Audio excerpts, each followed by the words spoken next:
Management के ऊपर। इसमें हम आपको बताएंगे कि फाइनेंशियल मैनेजमेंट कितना ज़रूरी है, कितना महत्वपूर्ण है और सबसे ज़्यादा महत्वपूर्ण है घरेलू जो महिलाएं होती हैं उनकी इसमें क्या भूमिकाएं होती हैं। तो आज हमारे साथ मौजूद हैं कोरबा छत्तीसगढ़ से सिद्धार्थ जो फाइनेंशियल एडवाइज़र हैं और साथ में है ब्रिजेश भिलाई से जो कि फाइनेंशियल सेक्टर में काफ़ी अच्छा खास अनुभव रखते हैं। तो नमस्कार, आप दोनों का स्वागत है। तो सिद्धार्थ, आप हमारे दर्शकों को बताइए कि फाइनेंशियल मैनेजमेंट क्यों जरूरी है, आसान भाषा में आप बता सकते हैं। देखिए, एकदम सरल भाषा में अगर बोलूं, हर घर में एक बजट होता है, उसमें एक आमदनी होती है और खर्चे होते हैं। आमदनी से अगर ज्यादा खर्चे होने लग जाते हैं तो घर का बजट हिल जाता है, लाइफ आपकी स्मूथ नहीं रह जाती है। यही फाइनेंशियल मैनेजमेंट होता है। और अगर हम बात करें तो ब्रिजेश, आप इसमें कुछ फाइनेंशियल मैनेजमेंट जहाँ तक मुझे समझ में आता है कि फाइनेंशियल मैनेजमेंट एक बहुत बड़ा कॉन्सेप्ट है। जितने भी इंडिविजुअल्स हैं इंडिया के अंदर या वो सभी लोगों को इसकी ज़रूरत पड़ती है। आज हम जो भी इनकम लेकर के आते हैं उस इनकम का उद्देश्य होता है कि हमें अपनी ज़रूरतें पूरी करनी है, इच्छाएँ पूरी करनी है। तो उसके लिए हम बाकायदा एक प्लानिंग करते हैं। अगर हम अनप्लान्ड कोई भी फाइनेंशियल डिसीजंस लेते हैं तो हमारी लाइफ जो है वो स्मूथ नहीं रह जाती। जैसा कि अभी सिद्धार्थ ने कहा कि अगर आपकी आमदनी कम है लेकिन आप ओवरहेड जाकर के आप खर्चे कर रहे हैं तो वहाँ पर एक आपके ऊपर एक ऑटोमेटिकली एक बर्डन आएगा जहाँ पर आप उस चीज़ को सही तरीके से आगे नहीं लेके जा सकते हैं। तो मुझे ऐसा लगता है कि हम लोगों को सबसे पहले एक बजट बनाना चाहिए और उस बजट में हमारी जो इनकम है उसके हिसाब से हमें अपने खर्चों को डिसाइड करना चाहिए। मैं एक वीडियो देख रहा था बहुत पहले, तो उसमें 50-30-20 रूल्स के बारे में बात की जा रही थी। तो मुझे लगता है कि हमारी जो आपके जो दर्शक हैं, आपके चैनल के माध्यम से मैं उनको कहना चाहूँगा कि इस तरीके का अगर वो प्लान करते हैं कि हमें कितने परसेंट अपनी ज़रूरतों पे खर्च करना है, कितने परसेंट हमें अपनी इच्छाओं पे खर्च करना है, तो वो उस तरह से प्लान कर पाएंगे और ये सारी चीज़ें आपकी एक फाइनेंशियल मैनेजमेंट के फ्रेम के अंदर आती हैं। वैसे तो ये बहुत बड़ी चीज़ है, शायद आपके पॉडकास्ट के माध्यम से हम लोग अभी आगे और इस पे बात करेंगे, बट मुझे लगता है कि ये अभी स्टार्ट तो इतना ही से आप समझिए कि आपको सबसे पहले अपने घर का एक बजट स्ट्रीमलाइन करना है, बजट बनाना। इसमें एक लाइन और ऐड करूँगा, जैसे अभी कुछ समय पहले आप पोस्ट वगैरह में देखे होंगे, न्यूज़पेपर वगैरह में, कि लोग जो हाई एंड प्रोफेशनल हैं उन लोग अपने आप बोल रहे हैं कि हमारी इनकम इतनी आती है, इतनी हाई इनकम आती है, लेकिन महीने के एंड में बचता नहीं है या बहुत कम बचता है। क्यों? क्योंकि वो कहीं ना कहीं वो उस EMI ट्रैप में उलझे हुए हैं, जो कि बहुत लोग को समझ नहीं आता है कि वो EMI ट्रैप में कैसे दिन ब दिन घिरते जा रहे हैं और उससे बाहर निकले कैसे। ये भी एक बहुत बड़ी समस्या है। मतलब ये वही जो मैंने भी आपको बोला कि एक अनप्लान्ड अगर हम कोई फाइनेंशियल डिसीजंस लेते हैं, लाइक जनरली मैंने देखा है कि हम सोचते हैं कि चलो सबसे पहले हमारी सैलरी आ रही है तो अचानक से हमें याद आता है कि चलो एक मोबाइल फ़ोन ले लेते हैं, हम एक महंगा मोबाइल फ़ोन ले लेते हैं। फिर हमें एक गाड़ी की ज़रूरत पड़ती है, हम तुरंत गाड़ी भी ले लेते हैं। फिर उसके बाद अगर हमने थोड़े कुछ महीने चलने के बाद अगर हमारी सैलरी थोड़ी सी बढ़ गई तो हमें कोई अच्छा घर दिख जाता है, हमें लगता है कि चलो इसको भी आज ही ले लेते हैं। तो ये आपकी लाइफ में एक तरीके से अनप्लान्ड फाइनेंशियल डिसीजंस हैं जो शुरू में तो चूंकि आपके पास आज सैलरी आ रही है, आपको लग रहा है कि मैं इसको पे कर सकता हूँ, आप EMI पे चले जाते हैं। बट आगे चल करके अगर आपकी जॉब सिक्योरिटी का इशू है, अगर आपको रीएलोकेट होने का इशू है, तो ये फिर कहीं ना कहीं आपके लिए बर्डन बन जाता है आने वाले टाइम। जी। तो ये भी एक फाइनेंशियल तो ये भी एक फाइनेंशियल मैनेजमेंट का एक बहुत बड़ा मतलब पार्ट है जिसको भी आपको प्लान करके चलना होता है। सर, आप दोनों की बात सुनकर के मुझे ऐसा फील हो रहा है कि फाइनेंशियल मैनेजमेंट जो है वो बहुत आसान तो है, लेकिन इसको क्या खुद से किया जा सकता है? देखिए, फाइनेंशियल मैनेजमेंट बात लगता आसान है, लेकिन जैसा ब्रिजेश ने कहा ये बहुत बड़ा कॉन्सेप्ट है। अगर इसको हम डिटेल में समझें तो क्या होता है, इसमें बहुत सारी चीज़ें होती है। जैसे हम एक एग्जाम्पल समझते हैं, आज मार्केट में फाइनेंशियल इंस्ट्रूमेंट बहुत तरह के हैं। हर जन जो आता है वो अपना हर एक चीज़ बताने की कोशिश करता है, मेरा बेस्ट है। वो भले ही दूसरे के नहीं बता रहा, लेकिन वो अपना बेस्ट बता रहा है। लेकिन उससे क्या होता है, कहीं ना कहीं एक आदमी को कंफ्यूजन होती है, आदमी यही समझ नहीं पाता है क्या उसके लिए अच्छा है, क्या उसके लिए बुरा है। तो अगर आदमी खुद से अगर करने लग जाएगा, समझने लग जाएगा, तो वो उसी परेशानी में निकल ही नहीं पाएगा। दूसरी बात, एक सिंपल सी अपन एग्जांपल लेते हैं, कोई 9 to 5 जॉब करता है। अब जॉब में आप भी जानते हैं उसको क्या प्रेशर झेलना पड़ता है। वो प्रेशर के अलावा अगर वो फाइनेंशियल नहीं, नो डाउट वो करना चाहिए, हम ये नहीं बोलते कि उसको नहीं समझ में आना चाहिए, एक अगर इन्वेस्टर, अच्छा इन्वेस्टर वही है जो खुद डिसीजन लेने में खुद समझ रहा है एक चीज़ कि उसके लिए क्या ज़रूरी है क्या ज़रूरी नहीं है, वो हमारे लिए एक अच्छा इन्वेस्टर है। जी जी जी। क्योंकि कल की डेट में उससे गलती होने के चांसेस कम रहेंगे। दूसरी बात, जो उसको समझा रहा है वो भी ये चीज़ ध्यान रखेगा कि कल की डेट में मैं इसको कुछ गलत सलाह ना दूं जो कि कल ये मेरे को बोल सकता है या जिसके लिए मैं शर्मिंदा हो सकता हूँ इसके सामने। क्यों विजय? जैसे मुझे एक चीज़ लगती है कि फाइनेंशियल कंसल्टेंट की ज़रूरत तो है। मैं आपको एक छोटा सा अपना एग्जांपल देता हूँ। जब मैं जॉब में था तो मैं तकरीबन 28-29 इयर्स का रहा हूँ और मुझे मेरी कंपनी की तरफ से एक टर्म इंश्योरेंस ऑलरेडी मिला हुआ था तकरीबन 90 लाख रुपीस का। तो एक मेरा फ्रेंड है जो मुझे काफ़ी दिन से अप्रोच कर रहा था कि तुम टर्म इंश्योरेंस ले लो, तुम टर्म इंश्योरेंस ले लो, और मैं उसको बार बार डिनाइल कर रहा था, मना कर रहा था कि ऑलरेडी है मेरे पास तो मुझे क्या ज़रूरत। जी जी। यहाँ पर सबसे बड़ी चीज़ ये है, आपको 2 पॉइंट से समझना पड़ेगा कि फाइनेंशियल कंसल्टेंट या हम उस लेवल तक जाके सोच नहीं पाते हैं। पहला पॉइंट ये था कि मुझे ये गाइडेंस चाहिए था कि आज जो मेरी जॉब है, हो सकता है कल ये मेरी जॉब ना हो, तो अगर ये कल मेरी जॉब नहीं होगी तो वो जो टर्म इंश्योरेंस का बेनिफिट मुझे मिल रहा है शायद वो कल मुझे नहीं मिलेगा। ठीक। दूसरा पॉइंट कि अगर उस जॉब के होने के बावजूद भी मुझे टर्म प्लान लेना चाहिए या नहीं लेना चाहिए, इस बात को भी मुझे बताने वाला एक बंदा ज़रूरी है, क्योंकि मैं ये कभी एनालिसिस नहीं कर पाऊंगा कि अगर मैं 28 की एज में टर्म प्लान लेता हूँ और अगर मेरी जॉब मान लीजिए 40 की एज में चली जाती है और उसके बाद मैं टर्म प्लान करता हूँ, तो दोनों के प्रीमियम में बहुत बड़ा डिफरेंस आ जाएगा। मैं आपको ये बताना चाहता हूँ कि 28 की एज में उसके बार बार कहने पे, बार बार अप्रोच करने पे मैंने 50 लाख का टर्म प्लान ले लिया था, जो उस समय 5,000 रुपए का था। आज भी वो टर्म प्लान कंटिन्यू है, उस पर मैं 7,000 रुपए का प्रीमियम पे कर रहा हूँ, राइट। लेकिन आज मैं जॉब में नहीं हूँ, मेरा वो 90 लाख का प्लान खत्म हो चुका है जो मुझे कंपनी से मिला हुआ था। अब आज अगर मैं 50 लाख और उसमें ऐड करना चाहता हूँ तो 40 की एज में वो 50 लाख का टर्म प्लान मुझे 10 से 12,000 की कॉस्ट पे आ रहा है, जो मेरी उस कॉस्ट से जस्ट डबल है।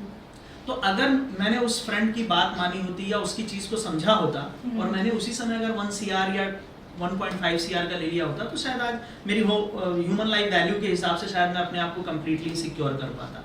तो फाइनेंशियल कंसल्टेंट आपके लिए निहायत ज़रूरी है, क्योंकि आप हर चीज़ को इस तरह से एनालिसिस करके आप प्लान नहीं कर सकते। बिल्कुल बिल्कुल सही बात है। अभी मैं आपको एक बात और बताना चाहता हूँ। जब मैंने कैरियर अपना शुरू किया था फाइनेंशियल कंसल्टेंसी के ऊपर, मुझे आज भी याद है, मुझे खराब भी लगता है। एक मेरा क्लाइंट था, मैंने उसके पास जब मैं बात करने गया था, क्योंकि मैं तो उसका म्यूचुअल फंड, जब मैं म्यूचुअल फंड की बात करने जा रहा हूँ तो मैं म्यूचुअल फंड की बात करता हूँ, जब मैं हेल्थ की बात करता हूँ या लाइफ की बात करता हूँ मैं मिक्स नहीं करता, पर्टिकुलर उसी चीज। हाँ, एक पर्टिकुलर चीज पे एक टाइम पे बात करता हूँ, क्योंकि मैं उनको ये भले ही बता देता हूँ सर मैं काम ये सारा करता हूँ, लेकिन मैं कभी भी ये नहीं करता कि सर एट अ टाइम उसको बोलने की कोशिश करता हूँ। लेकिन वो चूंकि मेरे कैरियर में नया नया उसने चालू कर रहा था, मैंने उसको कहा कि सर वो SIP करना चाह रहा था, मैंने उसको समझाने की कोशिश की कि सर पहले आप टर्म प्लान ले लीजिए और फिर उसके बाद आप SIP चालू करिए। तो वो पता नहीं क्या आज की देखिए आज की जो नई जनरेशन है उनको थोड़ा समझना हमारे लिए भी चैलेंज हो जाता है। कई बार होता है कि वो उनकी जो बातें रहती है हमको उनका मान रखना जरूरी होता है, क्योंकि कहीं ना कहीं उनको हमारी बातें अगर पसंद नहीं आती है तो वो आगे एंटरटेन नहीं करते, तो उसके लिए हमको भी ध्यान रखना पड़ता है। तो मैंने उनकी SIP चालू की और मुझे आज भी याद है 3 महीने हुए थे उनके SIP चलते हुए, उनके एक्सीडेंट हो गया, डेथ हो गई।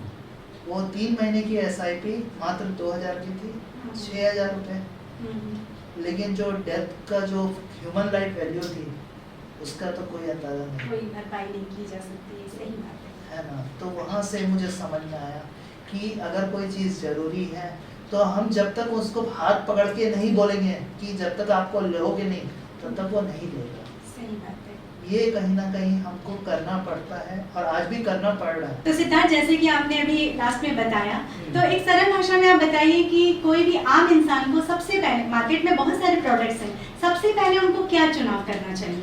देखिए, अगर सरल भाषा में इस पर बात करें तो सबसे पहले जरूरी है उनका नीड और दूसरा बजट। ओके।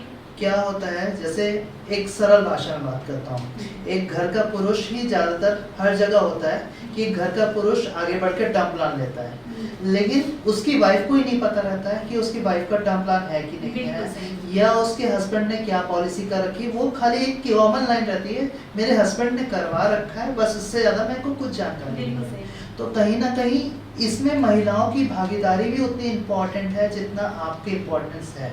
साथ ही साथ इसमें एक और चीज़ आ जाती है कि जैसे अब किसी घर में डिपेंडेंट्स ज़्यादा हैं और वो खाली सोच रहा है कि मैं ज़्यादा से ज़्यादा रिटर्न वाली चीज़ों के पीछे भागूं, वो ये नहीं देख रहा है कि अगर भगवान ना करे मेरे को कुछ हो जाता है तो मेरी फैमिली को कैसे होगा, या अगर वो सिंगल अर्निंग है तो उसके लिए, तो उस हिसाब से उसको वो चीज़ समझना चाहिए। तो प्रायोरिटीज़ पहले सेट होनी चाहिए कि मेरी प्रायोरिटीज़ में, जैसे मुझे अगर मेरी प्रायोरिटी है तो मुझे टर्म प्लान पहले लेना है, कि हेल्थ इंश्योरेंस पहले लेना है, कि पहले SIP लेनी है। जरूरी नहीं है कि आप एट अ टाइम सारी चीज़ें एक साथ लीजिए, क्योंकि कहीं ना कहीं हमारी लाइफ में वो आगे बर्डन भी हो जाता है कि एट अ टाइम सारी चीज़ें एक साथ होती है तो कहीं ना कहीं आदमी घबरा जाता है, परेशान हो जाता है।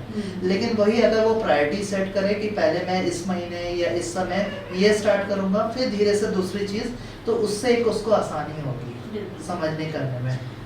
नहीं, मैं ये बिल्कुल इनकी बात से सहमत हूँ और मैं ये कहूँगा कि सबसे पहले आपको आपके फाइनेंशियल मैनेजमेंट में सबसे पहला जो आपको स्थान देना है वो आपको इमरजेंसी फंड को देना है। और इमरजेंसी फंड, क्योंकि देखिए जैसा इन्होंने बताया कि आज अगर हमने निवेश पहले शुरू कर दिया और अगर हमने प्रॉपर फाइनेंशियल सिक्योरिटी अडॉप्ट नहीं की है जो हमारी फैमिली के लिए रिक्वायर्ड है, तो वो हमारी जो इन्वेस्टमेंट जिस ऑब्जेक्टिव के लिए हमने स्टार्ट किया शायद वो ऑब्जेक्टिव फुलफिल नहीं हो पाएगा। तो आपको सबसे पहले इमरजेंसी फंड के तौर पे 3 बेसिक चीज़ों की रिक्वायरमेंट है। आपका सबसे पहले टर्म प्लान होना चाहिए, हेल्थ इंश्योरेंस होना चाहिए, और कम से कम जो आपके 6 महीने का घर का खर्चा है या 12 महीने का जो घर का खर्चा है वो आपका FD या लिक्विड फंड में होना चाहिए, जिससे आप अपने किसी भी एडवर्स सर्कमस्टेंसेस में एटलीस्ट आप उन पैसों से अपने घर को आसानी से चला पाएं। एंड उसके बाद फिर आप इन्वेस्टमेंट पे बात कर सकते हैं। इन्वेस्टमेंट के लिए बहुत सारे ऑप्शंस हैं और मुझे लगता है कि एक पोर्टफोलियो मैनेजमेंट,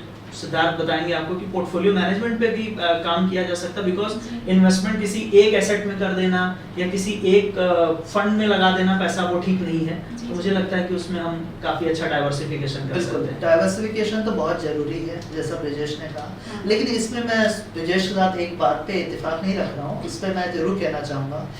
जो नई जनरेशन में जो लोग जॉब स्टार्ट करते हैं उनका पहले जो एम रहता है, उनका जो पहले जो एक मोटिव रहता है, ऑब्वियसली जो जॉब कोई भी शुरू करता है तो एक मन में अलग ख्वाहिश रहती है कि मैं कहीं घूमने जाऊं, मैं नई गाड़ी लूं, वो सब जो शौक रहते हैं वो लोग के उसके पीछे वो ज़्यादा भागते हैं।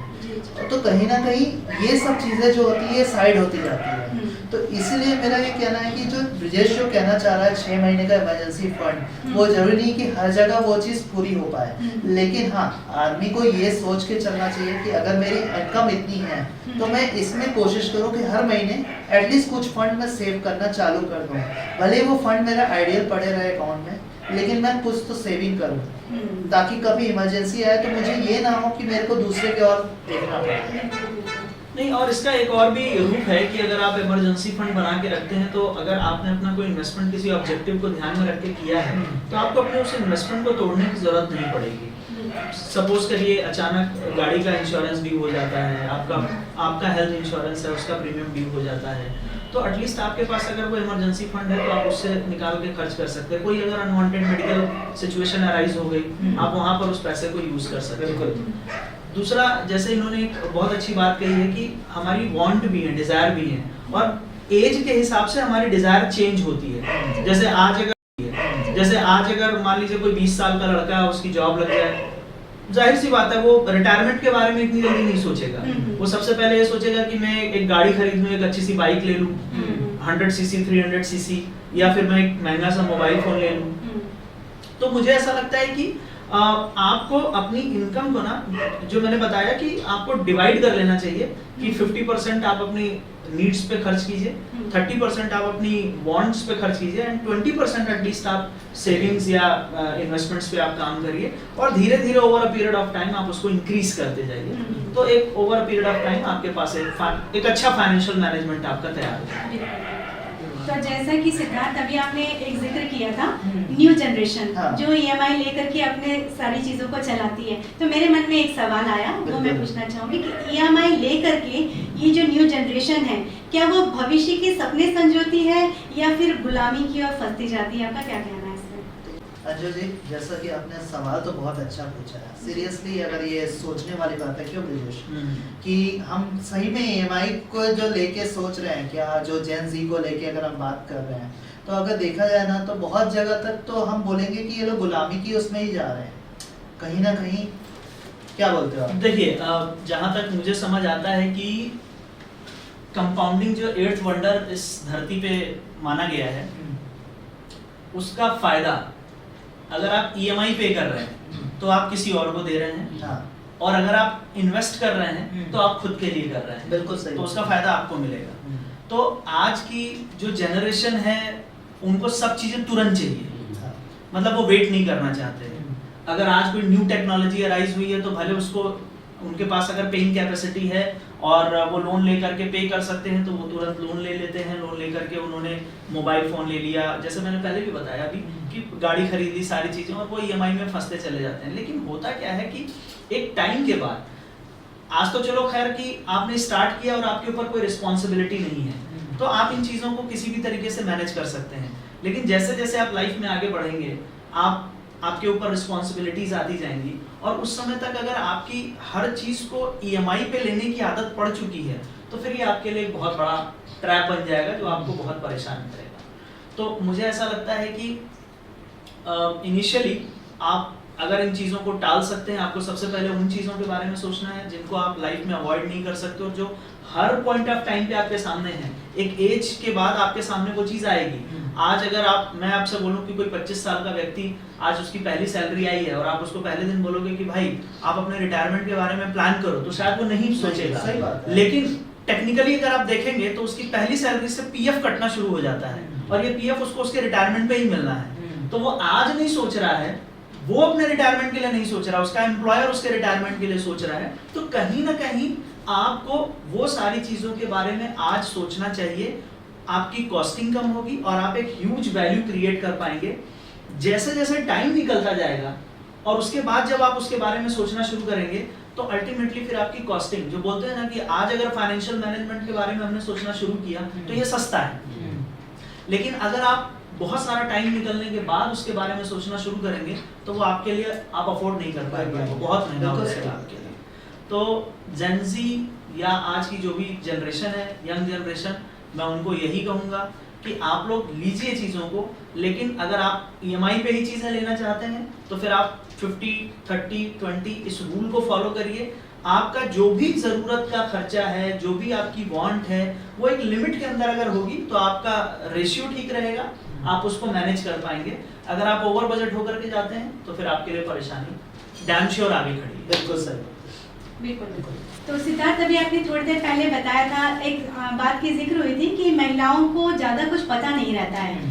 तो मैं ये क्वेश्चन पूछना चाहती हूँ कि बहुत सारी महिलाएं ऐसी हैं जिनको ये पता नहीं रहता है कि उनके हस्बैंड्स ने कहाँ इन्वेस्टमेंट किया हुआ है और क्या क्या प्रोसेस है। तो बाद में कभी किसी को किसी भी प्रकार की ज़रूरत पड़ती है तो आप उनके लिए क्या कहना चाहेंगे, क्या सजेशंस देना चाहेंगे? देखिए, ये बात जो आप पूछ रहे हैं बिल्कुल सही बात है, और ये ऐसा होता भी है प्राय हमारी फील्ड में, तो कहीं ना कहीं मुझे ये प्रॉब्लम देखने मिलती है। इसका एक अच्छा सॉल्यूशन तो ये है कि जो भी हस्बैंड इन्वेस्टमेंट कर रहे हैं वो एक फ़ाइल फोल्डर बना के रखें, उसमें वाइफ को वो पूरा बैठ के बताएं कि ये फाइल में यहाँ पे ये लिखा हुआ है, और साथ में उसमें वो एडवाइज़र का नाम नंबर भी ऊपर लिख के रखें कि अगर कुछ प्रॉब्लम आए तो आप इस एडवाइज़र को फ़ोन लगाना कि यहाँ पे जैसे बैंक वाला है तो बैंक के लिए ये बैंक वाले को फ़ोन लगाओ, एडवाइज़र के लिए, म्यूचुअल फंड के लिए इसको फ़ोन लगाओ, इंश्योरेंस के इसको फ़ोन लगाओ। ऐसा करके सेग्रीगेट करके रखना चाहिए ताकि उनकी भी नॉलेज में रहे। क्यों? बिल्कुल एकदम सही बात है। देखिए, अभी होता क्या है कि महिलाएं जो हैं वो पूरी तरीके से घर के कामकाज में अपने आप को व्यस्त रखती हैं। कामकाजी महिलाएं जो बाहर ऑफिस में भी जा रही हैं वो भी फाइनेंशियल डिसीजंस में अपने आप को बहुत ज़्यादा इन्वॉल्व करती नहीं हैं। तो मैंने ये देखा है कि ऑलमोस्ट वो डिपेंड होती हैं उनके हस्बैंड या फिर उनके फादर, तो वो लोग जो कर रहे हैं उसी में उनकी हाँ है। तो एक तो ये चीज़ है। दूसरी चीज़ ये है कि अगर आप एक मैरिड वुमन हैं और आप डिपेंडेंट हैं किसी के ऊपर, तो उन्होंने आपकी फाइनेंशियल सिक्योरिटी के लिए क्या क्या चीजें कर रखी हैं, वो सारी चीजें की जानकारी होनी चाहिए। बट कभी कभी क्या होता है कि हम इमोशनली इन सब चीज़ों पे बात नहीं कर पाते हैं। हमें लगता है कि मतलब आप क्यों ऐसा कुछ इमेजिन करना चाहते हैं कि मेरा हस्बैंड नहीं रहेगा तो फिर मुझे वो सारी चीज़ों की ज़रूरत पड़ेगी। तो लेकिन प्रैक्टिकली अगर आप इसको देखेंगे तो हम सब आज साथ में हैं, कल हमें से कोई एक नहीं हो सकता, तो हम अमृत पी के तो नहीं आए हैं, तो पार्टनर्स के साथ भी वो चीज़ होती है।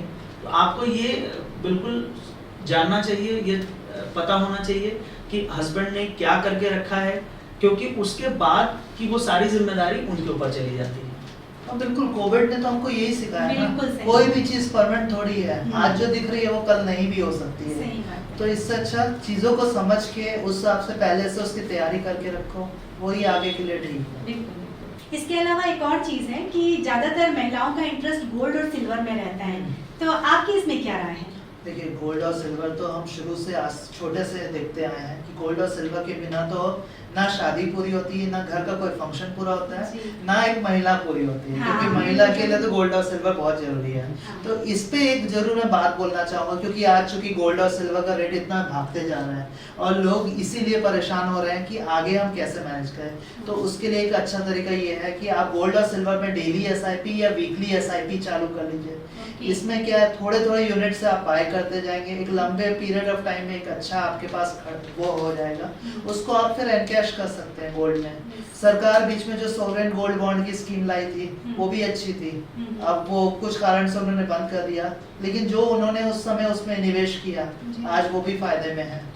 तो इस तरह की जो चीजें हैं, हमेशा जरूरी नहीं है कि हम ट्रेडिशनल वे में ही चले, थोड़ा सा आउट ऑफ द वे जाके या आउट ऑफ द बॉक्स जाके भी अगर हम कुछ चीज चालू करते हैं। जैसे एक सिंपल एग्जांपल, हमारे बच्चे छोटे हैं, हम अपने रिश्तेदारों के यहाँ या घर के बड़े कोई आते हैं तो वो बच्चे को कुछ पकड़ाते हैं, पैसा जल्दी, वो पैसा क्या होता है, आप उसका या तो एसआईपी करवा दीजिए या उससे गोल्ड वगैरह खरीदवा दीजिए। वो एक उनके लिए सेविंग भी होती जाएगी, उनको उस निवेश का इम्पोर्टेंस, जो उसकी सेविंग का इम्पोर्टेंस है वो समझ में आता जाएगा। क्यों ब्रिजेश? बिल्कुल बिल्कुल। गोल्ड और सिल्वर मैं जहाँ तक समझता हूँ, मैं तो इन्वेस्टमेंट के लिहाज से देखता हूँ कि आपके पोर्टफोलियो का एक पार्ट होना चाहिए, क्योंकि सारा पैसा हम एक जगह इन्वेस्ट नहीं कर सकते। तो एमंग द एसेट क्लास कुछ पैसा गोल्ड, कुछ पैसा आपका इक्विटी एसेट्स में जाना चाहिए, कुछ आपका रियल एस्टेट एफडी बॉन्ड्स में भी होना चाहिए।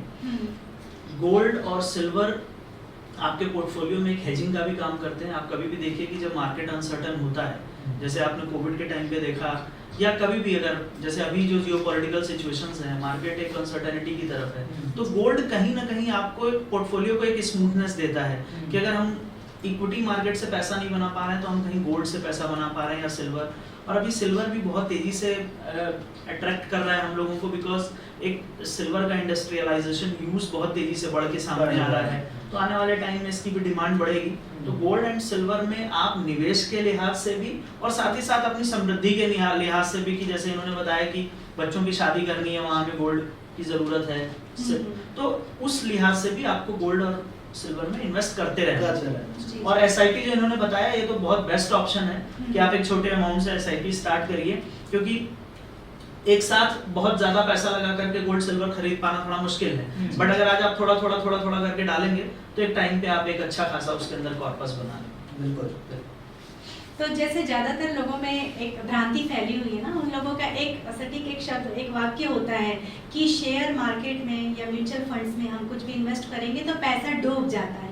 तो ये कहाँ तक आप समझा सकते हैं? देखिए, इसमें हम एक ही चीज उनको समझाना चाहेंगे कि अगर आप शेयर मार्केट में उतर रहे हैं तो कोशिश करिए अच्छी कंपनी के शेयर के पीछे भागिए। जैसे 3 इडियट्स फिल्म में एक डायलॉग क्या था कि आप चीजों को समझिए, सफलता झक मार के पीछे आएगी। वैसे यहाँ पे भी अगर आप अच्छी कंपनी के शेयर या अच्छा म्यूचुअल फंड, एक पोर्टफोलियो मैटर ये नहीं करता है कि आप 15-20 स्टॉक फंड लेके बैठ जाइए या 50 स्टॉक शेयर लेके बैठ जाइए। अगर आप 10 सटीक शेयर और 5 सटीक फंड लेके भी बैठते हैं तो भी आपका पोर्टफोलियो कंप्लीट है। आपको कहीं देखने की जरूरत नहीं है, रिटर्न अपने आप आएगा वहाँ पे। जी। नहीं, दूसरा मैं आपको, आपने सवाल बहुत अच्छा छेड़ दिया है। दूसरा मैं आपको एक बहुत सिंपल सी चीज़ बताता हूँ कि किसी भी एसेट क्लास में जब आप इन्वेस्ट करते हैं ना, तो उसके रिस्क होते हैं। आज आप अगर गोल्ड में इन्वेस्ट करेंगे उसके भी रिस्क हैं, अगर आप प्रॉपर्टी में इन्वेस्ट करेंगे उसके भी रिस्क है, उसी तरीके से शेयर बाजार के भी अपने रिस्क हैं। अगर उन रिस्क को आप समझते हैं कि तो आपको वो रिस्क, अगर आपको वो समझ में आ गया कि इसके अंदर क्या रिस्क है तो आपको कभी दिक्कत नहीं होगी। लेकिन अगर आप सिर्फ ये सोच के कि इसके अंदर तो पैसा लोग बना रहे हैं, चलो मैं भी डाल देता हूँ और पैसा बन जाए, तो वहां पर आपको परेशानी होगी। तो सबसे इंपॉर्टेंट चीज ये है कि किसी भी एसेट क्लास में जब आप पैसा इन्वेस्ट करें तो वहां के रिस्क को जानने की कोशिश करें। और शेयर बाजार, डायरेक्ट शेयर बाजार थोड़ा ज्यादा रिस्की है क्योंकि वहां पे वॉलेटिलिटी बहुत ज्यादा है। तो आप म्यूचुअल फंड के रास्ते से जा सकते हैं। और शेयर बाजार इंडिया में 100 साल पुराना है लगभग, मतलब एक रैंडम मैं बोल रहा हूँ। तो अगर ये 100 साल पुराना है तो ये एग्जिस्ट तो कर रहा है, और एग्जिस्ट होने के बाद आज अगर 100 साल पहले ये 1000 रुपए का रहा होगा तो आज, जैसे हम सेंसेक्स की बात करें, अगर सेंसेक्स 100 रुपए का था तो आज सेंसेक्स 80,000 पॉइंट पे चला गया है। तो अगर इसके अंदर रिस्क है तो फिर ये रिस्क होने के बावजूद भी ये बढ़ रहा है। तो इसका मतलब ये है कि आपको उस रिस्क को समझ के और इसके अंदर पैसा लगाना है, सो दैट कि आप भी इसके साथ अपने धीरे धीरे ग्रो कर सकें। और हर चीज के लिए अध्ययन भी जरूरी है। एग्जैक्टली, जरूरी है, ये तो इम्पोर्टेंट है। सरस्वती से ही लक्ष्मी का रास्ता मिलता है। बिल्कुल सही बात। चलिए, और अब आप बताइए कि अमेरिका से जो टैरिफ वार चल रहा है उस विषय पे आप कुछ कहना चाहेंगे? मैं यही कहना चाहूंगा कि ये जो टैरिफ वार है, अगर देखा जाए तो ये नुकसानदायक भी है और फायदेमंद भी है। दोनों तरीके से है। नुकसानदायक कैसे है, अगर इस पे बात की जाए, ये थोड़ा सा हमको पीछे ढकेल सकता है। जो जीडीपी ग्रोथ है उस पे कहीं ना कहीं हमारे लिए एक सेटबैक भी ला सकता है। ठीक है, इसमें नुकसानदायक कब है, जब हम क्या बोलते हैं अपनी इकोनॉमी को मजबूत ना करके दूसरे की इकोनॉमी पे ज्यादा ध्यान दे रहे हैं। तो वहाँ पे जैसे इस पे एक मैं एग्जांपल बोलना चाहूंगा। आज लोगों का रुझान किस पे जा रहा है, क्रिप्टो करेंसी के ऊपर। आज लोगों का रुझान किस पे जा रहा है, जिससे ज्यादा तेज पैसा बने।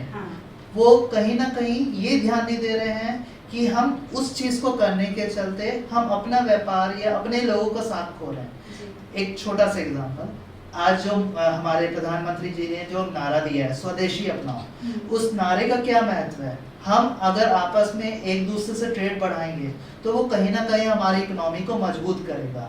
लेकिन हम इकोनॉमी मजबूत करने के लिए हम क्या कर रहे हैं, हम क्रिप्टो में निवेश कर रहे हैं, जिसका असर हमारी इकोनॉमी को कहीं नहीं होने वाला है। तो वो कहीं ना कहीं तो हमारे लॉस है। क्यों ब्रिजेश? ट्रेड वॉर के बारे में मैं सिर्फ इतना ही कहना चाहूँगा कि चूंकि हम लोग ग्लोबल ट्रेडिंग के दौर में हैं, जहाँ पर एक देश दूसरे देश के साथ में व्यापार करता है, और एक इंटरनेशनल समिति है जिसने एक व्यापार नीति बना करके रखी है, और जहाँ पर अभी अमेरिका की तरफ से जो कुछ भी हो रहा है वो अपनी कंट्री को मजबूत करने के लिए सारी जो वॉर है वो उन्होंने छेड़ रखा है। देखिए, असर तो पड़ेगा क्योंकि हम लोग अभी डेवलपिंग कंट्री में हैं और हम डेवलपिंग से डेवलप्ड कंट्री की तरफ मूव कर रहे हैं। हमारे जो ऑनरेबल प्राइम मिनिस्टर हैं उनका एक विजन है कि आज़ादी के 100वें साल में हम डेवलप्ड कंट्री का हमको तमगा मिल जाए।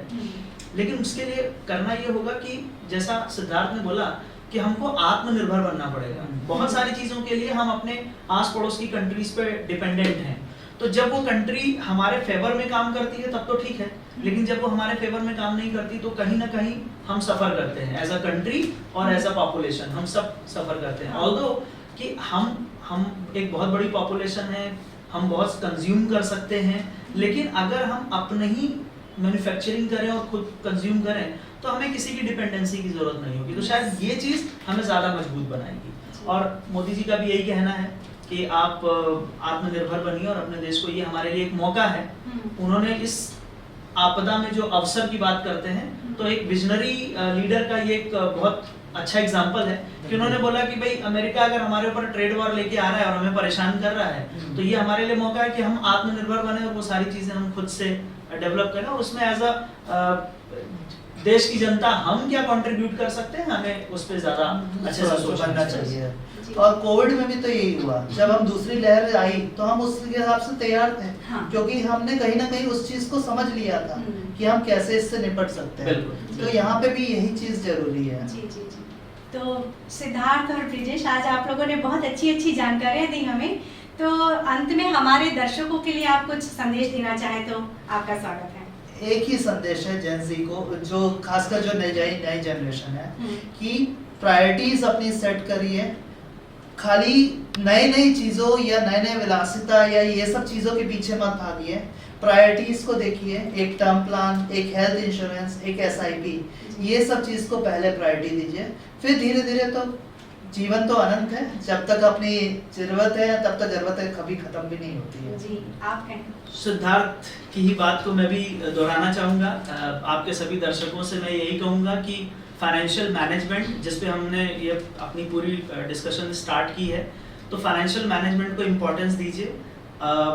इमरजेंसी फंड, आगे के गोल्स, प्लान, ये सारी चीज़ें आपको बनाने हैं। कोई अनवांटेड फाइनेंशियल डिसीजंस मत लीजिए, और एक फाइनेंशियल कंसल्टेंट ज़रूर अपने पास रखिए जो आपको वो टेक्निकल चीज़ें बता सके जो आप देख नहीं पाते हैं, जो आप समझ नहीं पाते हैं। और अगर वो आपके साथ है तो मुझे लगता है कि आप एक अच्छे फाइनेंशियल मैनेजमेंट आप कर सकते हैं। धन्यवाद। तो दोस्तों, आज का ये खास वीडियो स्पेशल आपके लिए बनाया गया था कि आपको बहुत सारी अच्छी जानकारियाँ मिलें। तो आगे ही और भी खास अच्छी वीडियोस के साथ हम आपसे फिर मिलते रहेंगे। तब तक के लिए नमस्कार, और आप दोनों का बहुत बहुत शुक्रिया। धन्यवाद।